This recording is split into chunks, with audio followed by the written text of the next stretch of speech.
बिस्मिल्लाहिर्रहमानिर्रहीम अस्सलामुअलैकुम या इली हक हैदर। उम्मीद करना जी तुम सारे भरा ठीक हो तो अल्लाह ताला तुहानू सारिਆਂ ਨੂੰ ठीक रखे जी। तो छोटा जिहा जनाब एक कीता कारोबार ते नाले सुन्नत है इब्राहिमी ते सेवा है उमानी जनाब। तो मगर है कि पिछे बैल नहीं बोलिया जिहड़ा बोलदा इस टून दे पिछे जी। तो मजीद अल्लाह ताला तुहाड़ियां दुआवां दे नाल मैनूं बरकतां दे इस कारोबार दे विच। ते तुहानूं अज विखाने आ जी असीं अपणियां बकरियां कि केड़ी केड़ी नस्ल दियां ने तुसें दसना जी कमेंट सैक्शन दे विच ते किस तरह दियां ने जी। ते इन्हां दा इंतज़ाम ते असां लियारजी कीता ते इंशाअल्लाह ताला कोशिश होवेगी कि बेहतर तो बेहतर जिहड़ा ना इन्हां दा इंतज़ाम कीता जाए जी। पहलां जी क्या बचया जी यह भी असां खरीदिया, एक क्या बच्चा भी खरीदिया जी। तो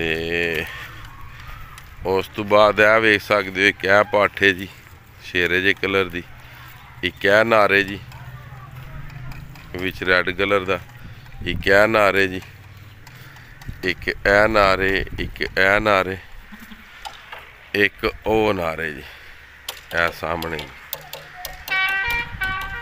ए इन्हां दे खाने दाने वास्ते जनाब तैयार करवाया जी कुन जी। यह भी तुसीं वेख सकते हो। एक ए नारे जी ब्लैक कलर दा मोना है जी। इसकी एज हो गई तकरीबन कोई एक माह जी माशाअल्लाह। बकाया एक है जी पठ, उस तो बाद एक ए आख लो जी, एक है जी साइज इहदा अच्छा वे तकरीबन लंबाई विच भी ते हाइट विच भी अच्छी है जी। एक ए बकरी है जी माशाअल्लाह, ए पूरी नस्ल विच है जी बकरी ए जी ब्लैक है जी। उस तो बाद ए भी तकरीबन आख सकते हो तुसी कि देसी ते दूसरा मिक्स ही है जी। एक ए बकरी है जी मोनी, एदी भी हाइट अच्छी है जी। एदा ही आ बच्चा जी काला है जी, वेख सकते हो जी। उस तो बाद एक है पाठे है सानू गिफ्ट लभी है जी। ए जी ये भी अच्छी नस्ल दी है, ये रहीम यार खां वाली साइड तो आई है जी। है जी रहीम यार खां डेरा गाजी खां वाली साइड तो जी। है जी यह भी मोनी है जी। उस तो बाद एक हो जा रही दरम्याने जे कद दी फौजी कलर जी। ये भी ठीक तैयार ही है जी तकरीबन जी। है जी वेख रहे हो तुसी, ये भी खूबसूरत ही है जी। इन्हों थोड़ा साईं जी पर तराओ ना जी।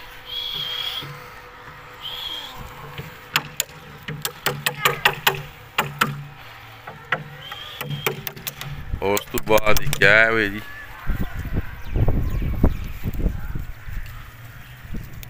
यह तकरीबन सारे कवर हो गए। ए एक है वे जी ते ए नहीं जी मेरे पसंद।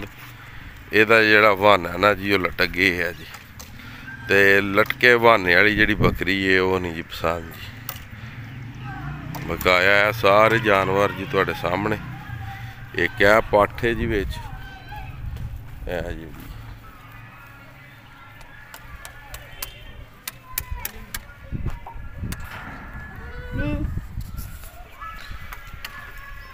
उस तो बाद जी ए बकरी साड़ी अपनी घरे दी भी माशाअल्लाह अच्छी है।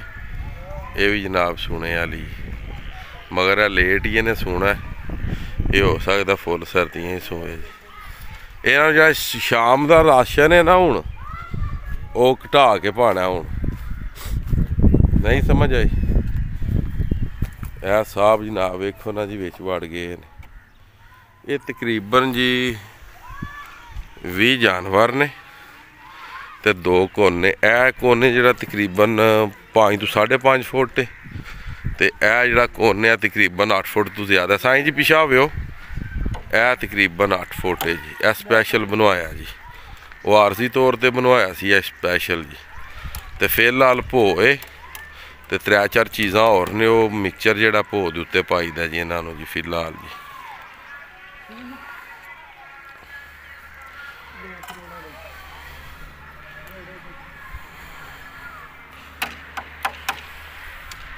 बकाया है पाठनी जी विखाई है भी माशाल्लाह अच्छी पाठ है जी। है जी एदी है माँ है जी जी सामने बकाया वो भी तुसी वेच चुके हो जी। ਇਹਦਾ ਨਾਂ ਹੈ ਜੀ ਲੱਖਪਤੀ ਜੀ। ਜੀ ਇਹ ਹੁਣ ਪਤਾ ਨਹੀਂ ਲੱਖਪਤੀ ਕਿ ਲੱਕ ਟੁੱਟੀ। ਲੱਖਪਤੀ ਹੈ ਸਾਈਆਂ ਰਾਖ ਦਿੱਤਾ ਜੀ ਤੇ ਲੱਖਪਤੀ ਹੈ ਜੀ। ਕਾਇਆ ਰਾਤ ਨੂੰ ਅਸੀਂ ਇੱਥੇ ਡਕੀਆਂ ਹੁੰਦੀਆਂ ਨੇ ਜੀ ਸਾਰੀਆਂ। ਸੋਲਰ ਤੇ ਪੱਖਾ ਚੱਲ ਰਿਹਾ ਥੱਲੇ ਜਨਾਬ ਮੇਰੀ ਅਸੀਂ ਇਹ ਦਰਿਆ ਦੀ ਮਿੱਟੀ ਜੀ ਪਾਈ ਹੈ। ਸਾਰੀ ਦਿਹਾੜੀ ਪੱਖਾ ਚੱਲਦਾ ਰਹਿੰਦਾ ਮਿੱਟੀ ਜਨਾਬ ਖੁਸ਼ਕ ਹੋ ਜਾਂਦੀ ਹੈ। ਤੇ ਇਹ ਕਿ ਬੱਕਰੀਆਂ ਦੇ ਜਿਹੜੇ ਪੈਰ ਨੇ ਨਹੀਂ ਗਿੱਲੇ ਹੁੰਦੇ ਖੁਸ਼ਕ ਜਗ੍ਹਾ ਤੇ ਰਹਿੰਦੀਆਂ ਨੇ। ਤੇ ਇਹ ਤਕਰੀਬਨ ਮੇਰਾ ਅੰਦਾਜ਼ਾ ਹੁੰਦਾ 3 ਮਹੀਨੇ ਤੱਕ ਸਾਨੂੰ ਇਹ ਚੇਂਜ ਕਰਨੇ ਦੀ ਜ਼ਰੂਰਤ ਨਹੀਂ। ਠੀਕ ਹੈ ਜੀ। ਤੇ ਸਾਡੇ ਵਾਸਤੇ ਬੜਾ ਬੈਸਟ ਜਾ ਰਿਹਾ। ਮਜ਼ੀਦ ਇਨਸ਼ਾਅੱਲਾ ਤਾਲਾ ਇਹਦੇ ਵਿੱਚ ਅਗਾ ਜਾਵਾਂਗੇ ਤੇ ਫਿਰ ਪਤਾ ਲੱਗੇਗਾ ਕਿ ਚੇਂਜ ਕਰਨਾ ਜਾਂ ਥੱਲੇ ਲੱਕੜ ਦੇ ਫੱਟੇ ਰੱਖਣੇ ਨੇ ਕੀ ਕਰਨਾ ਅਗਲੀ ਗੱਲ ਬਾਤ ਦੀ ਜੀ ਇਨਸ਼ਾਅੱਲਾ। ਮਜ਼ੀਦ ਜੀ ਸਾਰਿਆਂ ਦੋਸਤਾਂ ਅੱਗੇ ਰਿਕੁਐਸਟ ਹੈ ਜੀ ਜਿਹੜਾ ਮੈਂ ਛੋਟਾ ਜਿਹਾ ਕਾਰੋਬਾਰ ਸ਼ੁਰੂ ਕੀਤਾ ਇਹਦੇ ਵਾਸਤੇ ਦੁਆ ਕਰਿਓ ਜੀ ਸਾਰੇ ਕਿਉਂਕਿ ਕਾਫੀ ਦਿਨ ਹੋ ਗਏ ਹਨ ਨਾ YouTube ਤੇ ਨਾ Facebook ਤੇ ਕੋਈ ਆਪਣੀ ਜ਼ਾਤੀ ਵੀਡੀਓ ਨਹੀਂ ਜੀ ਪਾਈ।